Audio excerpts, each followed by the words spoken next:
औषध नाही, इंजेक्शन नाही, आता ऑपरेशन शिवाय पाठ आणि मानेच्या दुखण्यापासून आराम मिळवा. NC वेलनेस सेंटर, नवल पेट्रोल पंपासमोर, रेल्वे लाईन, सोलापूर. कर्नाटकातून ट्रक भरून सुपारी घेऊन जाणारा ट्रक सोलापूर तुळजापूर मार्ग नागपूरला निघाला होता. खबरांकडून मिळालेल्या माहितीवरून सोलापूरच्या अन्न व औषध प्रशासनाने पथक लावून तुळजापूर नाक्याजवळ तो ट्रक पकडला. ट्रकमधून 350 पोती एकूण 24,498 किलो सुपारीची वाहतूक केली जात होती. सुपारीची एकूण किंमत 64,91,970 रुपये इतकी आहे. सुपारीत भेसळीचा संशय असून मावा बनविण्यासाठी सुपारीचा वापर केला जाणार होता का, असा अधिकाऱ्यांचा संशय आहे. राज्य सरकारने महाराष्ट्रात गुटखा बंदी केली आहे, तरी पण राज्यातील बहुतेक जिल्ह्यातील शहर ग्रामीण हद्दीत ओला, सुका मावा, सुगंधित तंबाखू, गुटखा, पान मसाला सर्रासपणे विकला जातो. या पार्श्वभूमीवर अन्न व औषध प्रशासनाच्या पथकाकडून छापेमारी, धडक कारवाई केली जात आहे. दरम्यान सोलापुरात 13 तारखेला कर्नाटक राज्यातून सोलापूर मार्गे नागपूरला सुपारी घेऊन एक ट्रक निघाला होता. खबरांकडून माहिती मिळाल्यानंतर अन्न व औषध प्रशासन विभागाने सहाय्यक आयुक्त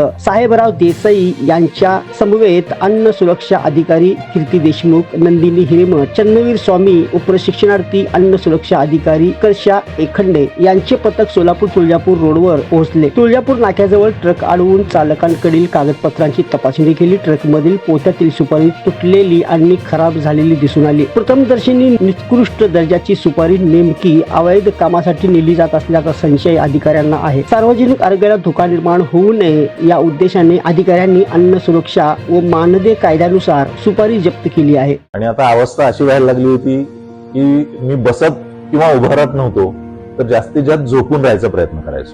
सलगपणे आपण एखादं काम करायला लागलो की बॅकमध्ये पेन येतोय. सुरुवातीला मी त्याला इग्नोर करायचा प्रयत्न केला. त्याच्यानंतर मला जाणवलं की इग्नोर करून हे काही कमी होत नाही. या ट्रीटमेंटच्या दरम्यान मला कुठल्याही गोळ्या किंवा इंजेक्शन घेण्यासाठी सुचवलं गेलं नाही. मला पाठदुखीचा खूप त्रास होता. आयुष हॉस्पिटल जयसिंगपूरमध्ये दाखवलं. त्यांनी त्यावर मला सर्जरीचा सल्ला दिला. त्यामुळे मी आज साधारणपणे 90% पर्यंत रिलीफ आहे.